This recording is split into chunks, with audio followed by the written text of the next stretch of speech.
Sobat Sehat, pernahkah kita pergi ke dokter dan menerima resep racikan? Saya yakin hampir semuanya pernah menerima resep racikan.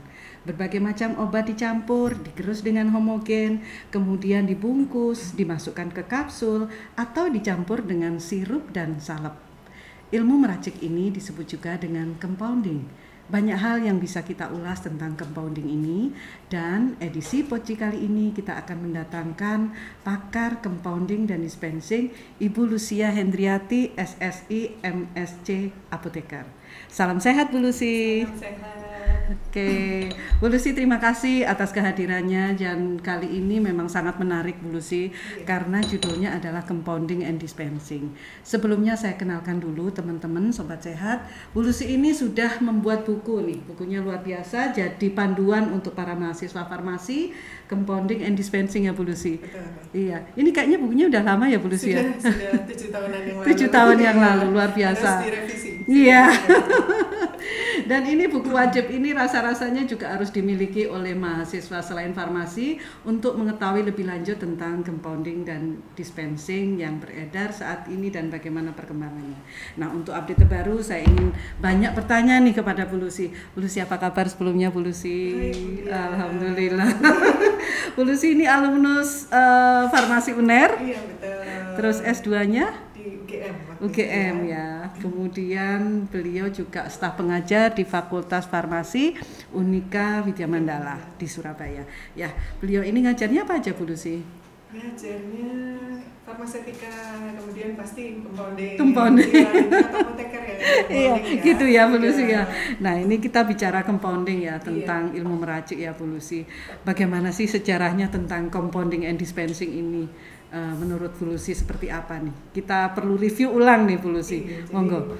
Sebenarnya kalau untuk obat itu manusia purba waktu pertama kali ada, mereka dengan sendirinya ketika sakit itu berusaha mencari obat. Nah, perkembangan berikutnya mereka akan berusaha membuat obat yang mudah digunakan, yang mudah diminum, mudah ditelan. Gitu. Maka muncullah pertama kali model peracikan. Jadi sebenarnya gitu. Sudah cukup lama ilmu compounding atau ilmu peracikan. Mulai zaman purba ya Bu Lucy. Betul. Cuma kalau zaman dulu mungkin orang yang meracik, mendiagnosa itu sering disebut tabib yang punya banyak keahlian gitu. Kemudian perkembangan berikutnya, karena ini menjadi dua keilmuan besar ya, ilmu kedokteran dengan ilmu kefarmasian.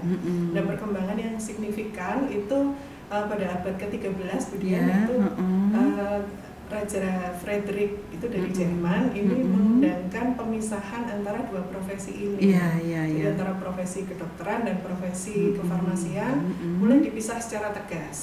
Nah, untuk profesi apoteker atau kefarmasian sendiri ini juga pertama kali diupayakan supaya mereka harus mengikuti peraturan yang telah ditetapkan oleh pemerintah dan mereka harus mengucapkan sumpah apoteker. Gitu. Jadi sumpah apoteker pertama kali ada itu ketika zaman Raja Frederick di Jerman ini, itu abad ke-13. Abad ke-13 ya, Hippocrates Oath ya. Sumpahnya ya.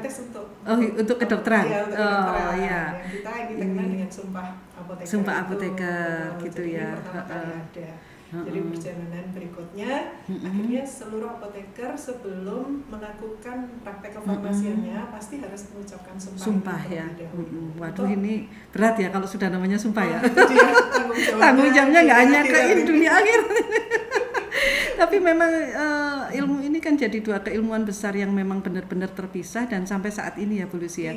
Kalau di Indonesia juga apakah mulai dari awal sudah terpisah atau seperti apa Bu Lucy? Kalau di Indonesia mungkin perkembangannya sedikit lebih lambat ya gitu. Karena pertama kali diundangkan bahwa dokter sudah tidak boleh meracik itu baru tahun 1965. Jadi dalam waktu cukup panjang dari abad ke-13 di Jerman sampai di kita tahun 1900-an atau abad ke-20. Ini nggak ketinggalannya lama banget ya. Berabad-abad ya, betul. Justru itu karena itulah profesi kita mengapa cukup tertinggal begitu dibandingkan dengan negara lain gitu. Jadi ya mari kita kejar bersama-sama. Amin. Iya ya. Gitu. Apalagi saya senang dengan undangan ini, semoga bisa menciarkan tentang compounding yang lebih update lagi. Karena banyak juga yang teman-teman itu teman-teman farmasi agak fobia karena katanya ilmunya cukup sulit ya Bu Susi. Padahal kalau kita pelajari nggak juga ya Bu Susi ya. Sebenarnya ini kan ilmu dasar seorang apoteker ya. Nah, nanti untuk skala besar itu kita membuat obat di skala industri, jadi skala besar banyak sekali produknya. Tapi kalau compounding ini skala kecil. Oh, skala kecil. Ya, berdasarkan permintaan oleh dokter. Betul. Jadi dokter ini segitiga, hubungan segitiga antara dokter, apoteker dengan pasien. Jadi ada pasien yang spesifik itu maksudnya mungkin umurnya masih muda sekali, atau mungkin dia lanjut usia, atau memiliki penyakit tertentu, dia datang ke dokter. Nah, kemudian dokter ketika akan meresepkan, mungkin obat-obat untuk kelompok-kelompok pasien seperti ini tidak tersedia. Jadilah harus diracik terlebih dahulu. Untuk itulah kita sebagai apoteker harus menyediakan obat untuk pasien yang spesifik ini gitu. Kalau di industri kan pasiennya tidak kelihatan. Ya digeneralisir ya. Populasi rata-rata. Kalau yang ini orang yang khusus yang kita hadapi begitu. Jadi kalau kita akan membuat skala industri, berarti kita harus paham dulu skala di tingkat compounding, gitu ya, Bu Lucy ya. Dasar-dasarnya sama, cuman mungkin skala yang ini sekali minum, yang satunya skala untuk dosis banyak atau skala massal ya Bu Lucy ya, seperti itu ya. Nah, kita bicara tentang compounding Bu Lucy.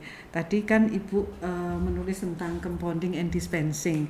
Nah, mungkin bisa dijelaskan dikit bedanya apa sih compounding dan dispensing seperti ini? Ini dua istilah yang berbeda tapi terkait. Jadi kalau dispensing itu sebenarnya seluruh aktivitas dari seorang apoteker ketika kita sudah menerima resep dari pasien sampai ketika kita menyerahkan obat pada pasien. Jadi ini rangkaiannya cukup panjang sebenarnya. Jadi yang pertama kali harus dilakukan itu pasti melakukan screening. Kemudian melihat ketersediaan obat, baru obat itu diserahkan pada pasien. Setelah melewati screening dulu. Jadi screening ini masuk dalam dispensing atau masuk dalam dispensing? Jadi seringkali istilah dispensing itu hanya disempitkan ketika seorang apoteker menyerahkan. Padahal sebenarnya tidak. Tugas mungkin ini terinspirasi dari dispenser itu ya. Dispenser kan tinggal dipencet. Dipencet mengalirkan mungkin. Padahal nggak seperti itu ya kalau harus ada screening. Masih punya beban melakukan screening. Apakah obat itu aman untuk pasien? Apakah obat itu efektif? Dosisnya sudah memadai atau tidak? Apakah terjadi interaksi antar obat? Atau misalnya ada hal-hal tertentu, misalnya obat ini harus diminum, posisinya pasien 30 menit berikutnya harus duduk supaya tidak terjadi reflux esofagus, misalnya seperti itu. Nah itu rangkaian dispensing. Kalau compounding seperti yang tadi saya sempat cerita, ini apabila kita harus melakukan perubahan bentuk sediaan dari yang ada menjadi sediaan yang diminta oleh dokter. Jadi misalnya yang tersedia hanya tablet, dan dokter meminta menjadi sirup atau suspensi karena ini pasiennya bayi begitu misalnya. Proses perubahan dari tablet menjadi sirup inilah yang disebut sebagai compounding. Gitu. Jadi garis benang merahnya itu adalah resep dokter begitu. Jadi ini tidak bisa dipisahkan sebenarnya ya. Jadi compounding itu bagian dari dispensing ya, Bu Lucy ya. Gitu ya. Bersinggungan ya. Nah, kalau misalkan compounding dan dispensing ini kita sudah paham, apakah ada pedoman resmi dari pemerintah kita tentang compounding and dispensing ini, Bu? Saya ingin juga update dari Ibu nih. Sejauh ini ada, tetapi belum terlalu mendetail gitu ya Bu Dian ya. Jadi ini contohnya seperti Farmakope 6 yang terbaru, ini sudah memuat bahwa compounding hasil racikan ini harus mencantumkan tanggal kadaluarsa. Cuma sayangnya kok step by step untuk berapa lama seperti itu kok belum ada. Jadi global aja ya? Masih global, jadi belum mendetail. Mungkin butuh waktu juga ya. Ini baru Farmakope 6 ya? Farmakope 6 ya. 2020 ini. 2020 baru. Saya belum punya, Bu. Gampang nanti. Bisa saya share. Makasih ya. Nah ini kadang-kadang saya tuh bertanya Bu, ini kan udah era digitalisasi, era industri dan era yang serba cepat, serba instan ya. Padahal kita tahu kalau racikan kan lebih lama ya Bu ya.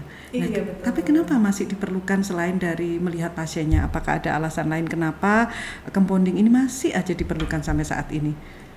Jadi yang pertama tadi jelas bahwa pasiennya spesifik tadi ceritanya, sehingga obat-obat tertentu tidak tersedia. Kemudian kadang-kadang kombinasinya Budian. Jadi ada pasien yang mungkin menderita 3 penyakit sekaligus. Nah, kadang-kadang kalau ketemu dengan pasien seperti ini, kepatuhannya rendah. Jadi dia 3 itu malas gitu ya minumnya. Kita sendiri kalau minum 3 kan juga lebih enak minum aja. 1 ya. Iya, jadi ini gitu. kadang-kadang dijadikan 1. Kadang-kadang juga ini terutama untuk anak-anak atau lansia yang sudah sulit menelan ya.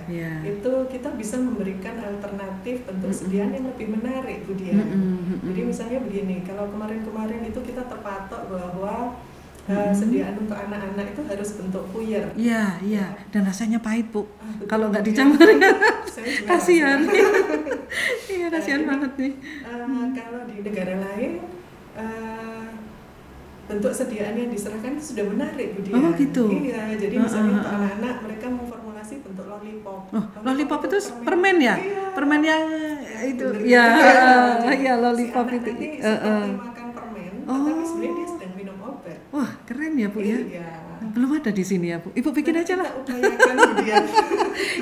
Ini apa namanya, sobat sehat harus dikembangkan lah ilmu compounding ini karena ternyata ada yang menarik ya Bu Lucy ya. Betul. Jadi ini bagaimana mengupayakan supaya orang lebih patuh minum obat. Minum obat bukan menjadi suatu beban. Tapi dengan tujuan akhir tentu adalah kesembuhan bagi pasien, memperbaiki produktivitas pasien begitu. Jadi ini contohnya kalau di Norge lucu-lucu Budian. Oh gitu. Iya, jadi kadang bentuk proses dia seperti proses yang diisap ya. Iya, yang diisap. Jadi bentuk kotak kecil jelly. Jadi si gitu. anak nanti tinggal mengunyah jelinya itu dan dia tidak tahu bahwa isinya obat. Ini kan sungguh membuat anak jadi kooperatif untuk minum betul. obat. Gitu. Nggak usah ngejar-ngejar sampai nangis-nangis siapa dicekok ya. Kok gitu kasihan aduh. Terus ada bentuk apa lagi Bu Lucy selain bentuk tadi? Es krim. Oh, es krim. Iya. Waduh, saya mau itu Bu Lucy. Kesukaan saya itu. Gimana? Es krimnya gimana? Jadi ini dibentuk es krim kecil-kecil, mungkin 1 scoop yang kecil. Si anak dia makan, dia nggak tahu bahwa itu sudah mengandung obat. Gitu. Dan ditinjau dari ilmu kita kan punya keilmuan untuk mengetahui sifat fisika kimia obat. Jadi kita tahu itu stabil atau tidak ya ketika dipanaskan. Apakah terjadi perubahan struktur bila dipanaskan, sehingga jadi yang ceritanya membuat lollipop itu dimasukkan pada semacam larutan gula, kemudian dipanaskan sedikit supaya larut, kemudian dicetak. Seperti itu sebenarnya. Gitu. Bu Lucy kayaknya ini ada edisi khusus deh untuk bahas ini Bu Lucy. Saya undang ya Ibu ya. Menarik, ada yang lollipop, ada yang jelly, ada yang es krim lagi. Waduh. Terus apa lagi nih? Pets ya, pets mungkin ya. Ini biasanya untuk orang yang lanjut usia yang sudah sulit menelan, karena mereka kan sudah mengalami kelemahan otot yang untuk menelan. Itu disajikan bentuk pads dan sudah banyak formulasinya. Nanti tinggal ditempel di belakang leher, belakang telinga atau sampai pundak seperti ini. Ini kan menyenangkan untuk lansia sehingga dia tidak usah repot-repot. Iya. Apalagi bagi yang bed rest ya Bu Lucy, yang bangun aja susah, apalagi untuk menelan dan minum obat ya. Jadi banyak sekali keuntungan dari obat racikan ini ya Bu Lucy ya. Sebenarnya begitu Budian, makanya kita perlu merubah wajah compounding supaya tidak terkesan tertinggal sekali. Karena kita kenal kan hanya bentuk puyer saja, bentuk sirup saja. Iya, terus atau racikan salep krim kosmetik itu Bu Lucy. Padahal kita bisa berkreasi jauh lebih banyak. Karena kita sebenarnya punya bekal-bekalnya itu, punya kreativitas kita. Betul. Gitu. Dan kayaknya ini juga perlu diketahui oleh sejawat dokter bahwa kita punya ilmu untuk membuat sediaan obatnya jauh lebih menarik. Dan itu dan itu menjamin kepatuhan obat sehingga tercapai tujuan terapi kita. Iya. Jadi menariknya compounding itu sebenarnya di sini. Iya, jadi, gitu ya. Membuat orang-orang yang kepatuhannya tidak cukup tinggi atau rendah begitu menjadi lebih senang ketika minum obat. Itu tugas kita loh. Iya Bu Lucy. Nah ini menarik juga Bu Lucy, karena kemarin tuh saya juga baru tahu di Malang itu ada seorang dokter yang masih meresepkan bentuknya pil. Jadi ada salah satu apotek yang saya tahu persis. Jadi dia itu khusus pembuatan pil. Khusus untuk dokter tersebut. Itu sampai hari ini Bu Lucy. Ini di era digital, RI 4.0 masih ada sediaan pil. Dan ternyata memang dengan sediaan pil itu banyak pasien yang kesembuhannya luar biasa. Jadi benar-benar merasa terbantu, terus kemudian pasiennya itu sembuh dan dia balik lagi ke dokter. Walaupun sediaannya berupa pil, dan itu tantangan. Kenapa? Karena membuat proses pil ini kan tidak gampang ya Bu Lucy ya. Cukup lama. Iya masih pil blooding. Harus dicetak-cetak seperti itu, tapi masih ada. Jadi ini berarti walaupun era modern ternyata compounding ini sangat perlu untuk dikembangkan. Apalagi mengingat pil pun masih ada di era seperti ini. Apalagi kalau misalkan pil itu nanti diganti gel atau diganti seperti es krim dan lain-lainnya, itu mungkin malah jauh lebih menarik lagi. Pil aja dia sembuh dan mau ya Bu Lucy ya. Apalagi itu. Ya kemudian ya, kalau melihat bentuk tablet, bentuk kapsul itu kan sudah sesuatu yang lazim, konvensional banget lah ya. Tidak menarik. Tidak. Lihatnya aja enak gitu ya. Kecil bulat lagi. Iya seperti itu Bu Lucy. Nah ini terus kemudian beberapa waktu yang lalu saya ingat waktu itu sekitar tahun 2010-an ya, tentang kontroversi obat racikan. Waktu itu yang mencuat adalah obat puyer ya Bu Lucy ya, sampai. Dan waktu itu jadi ide saya juga untuk menulis di Jawa Pos. Waktu itu saya ingat ada apa dengan puyer waktu itu saya ingat. Nah ini gini Bu Lucy, apakah ada bahaya di balik keuntungan yang sudah Bu Lucy sebutkan tadi? Kalau bahaya sebenarnya begini, begitu kita melakukan pembuatan sediaan tadi skala besar dan skala kecil, itu tentu sudah ada standar kemudian. Dan kita sebagai apoteker itu pasti akan mematuhi standar itu, standar kebersihan, standar stabilitas, kemudian efikasi itu tetap menjadi perhatian utama. Jadi sebenarnya kalau menurut saya selama itu sudah dilakukan sesuai dengan standar yang berlaku, masyarakat tidak perlu khawatir. Nggak masalah ya Bu Lucy ya. Jadi begini kemudian, ketika kita melakukan pembuatan sediaan, itu nanti akan ada yang disebut sebagai kontrol kualitas. Jadi kita harus melakukan seperti cross check begitu dia. Nah, jadi nggak takut salah nimbang, contohnya seperti itu, salah dosis gitu ya Bu Lucy ya. Karena untuk skala besar di industri, kontrol kualitasnya cukup rumit karena dia harus memeriksa kadar dengan alat-alat yang canggih kan begitu ya. Harus memeriksa misalnya untuk sediaan steril, memeriksa uji mikrobiologinya seperti itu. Nah untuk skala kecil, karena kita juga dikejar waktu, karena kan ditunggu oleh pasien ya. Kontrol kualitas bisa yang sederhana, tetapi itu sudah menjamin. Jadi misalnya contohnya gimana? Puyer, itu misalnya dokter meminta 20 puyer. Itu kan kita waktu merancang pembuatan puyer sudah dengan bahan tambahannya, kita kan punya target berat. Jadi misalnya target beratnya 500 mg. Target berat dari masing-masing puyer ya. Nah ini nanti satu bungkus puyernya bisa kita robek, kita timbang. Mungkin diambil acak 2, acak ya. Itu 2. Nanti akan kelihatan begitu ditimbang, mungkin yang satu 490, yang satu 501 misalnya seperti itu. Nah ini kan sudah memadai. Memasuki range ya. Memasuki range gitu. Ada yang lucu Bu Dian. Iya gimana Bu? Saya kalau ngajari mahasiswa waktu mereka praktikum ini compounding, mereka saya suruh minta melakukan kontrol kualitas. Nah biasanya pada minggu-minggu pertama hasil racikannya mereka itu bervariasi. Jadi misalnya targetnya 300 mg, itu nanti keluarnya 150 dengan 390. Seperti besar itu. Sekali ya variabilitasnya. Terus selalu kan asisten selalu ribut kan, kurangin tapi minggu kesekian mereka sudah mulai bisa kemudian. Jadi bagaimana membagi secara visual pun menjamin homogenitas beratnya itu mereka sudah bisa. Ya, karena ini keterampilan ya Bu Lucy ya. Semakin diasah dia akan semakin sensitivitasnya semakin tinggi. Iya. Jadi kalau kembali lagi ke pertanyaan, itu yang sudah kita lakukan selama mengikuti standar, kemudian melakukan kontrol kualitas. Saya kira masyarakat kok tidak usah khawatir. Gitu. Terus higienitas juga ya Bu Lucy ya.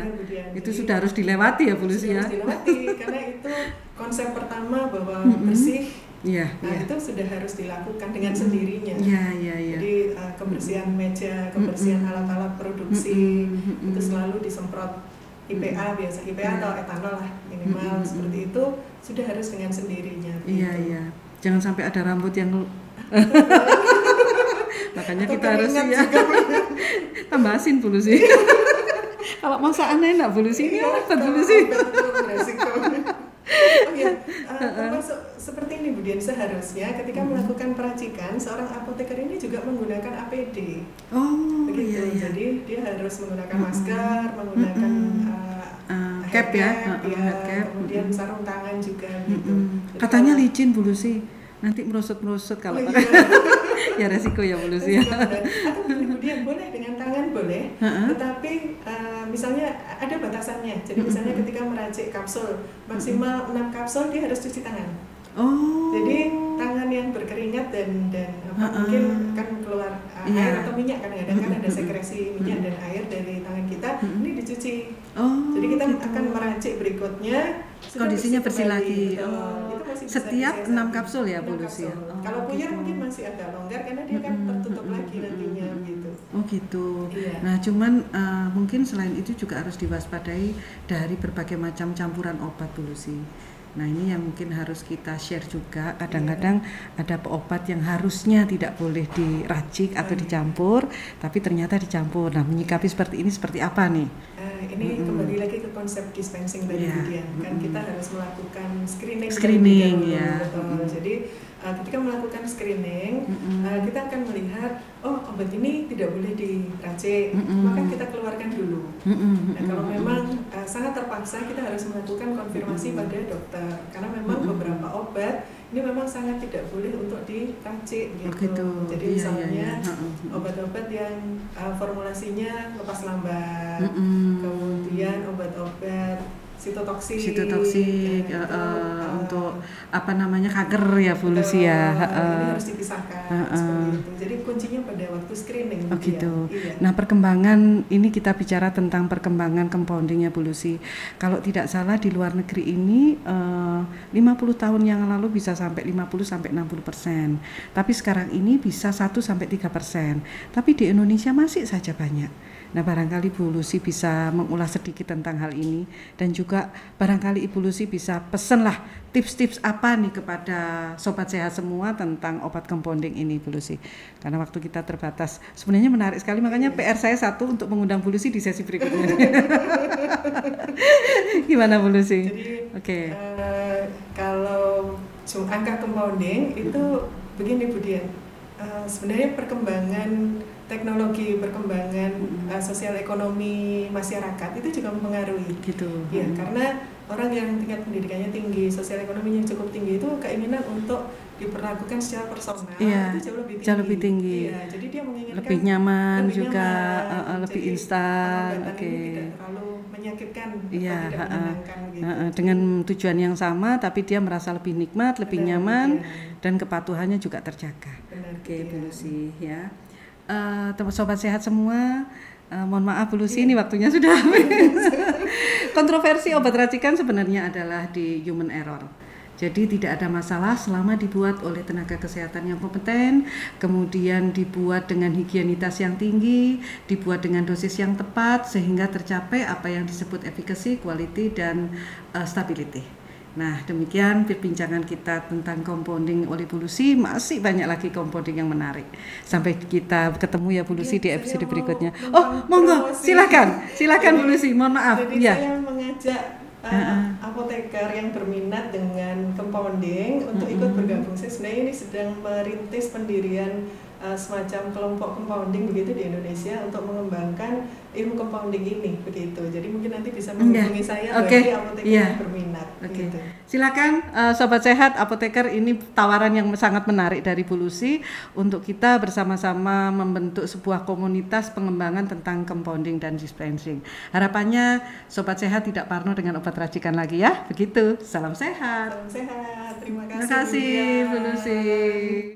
Sobat sehat, jangan lupa like bagi yang suka channel ini. Jangan lupa komen untuk yang ada komentar tentang kesehatan dan share agar semua orang bisa menjadi sehat. Subscribe agar channel ini bisa lebih sehat dan berkembang.